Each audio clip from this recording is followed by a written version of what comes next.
আসসালামু আলাইকুম। কবিতার নাম গোষ্ঠী উদ্ধার। লেখক এমডি বদর।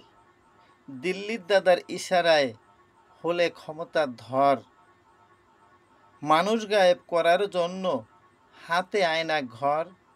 খুনি সন্ত্রাসের বাইরে কারো ছিল না অধিকার। বাছাই করে জামাত শিবির ভরছ কারাগার। ঘরে ঘরে চাকরি দিবে ছিল অঙ্গীকার। তলে তলে গোপাল পুলিশ করছো ব্যবহার। জামাত নেতা ফাঁসি দিয়ে বলো ওরাই রাজা কার। তোমার ডিবির নামে ধরলে হয় নাই কোনো শব্দ। তোমার মৃত্যুকূপ আয়না ঘরে করছো সবই জব্দ। জামাত শিবির ছিল আতঙ্ক তোমার, ছিল যারা টার্গেটের শত্রু। কিছু করে নাই তোমার, এক দফা দাবিতে চারিদিকে তোমার হলো অন্ধকার। কিছু ছাত্র পোলাপান মিলে করলো তোমার গোষ্ঠী উদ্ধার। ধন্যবাদ।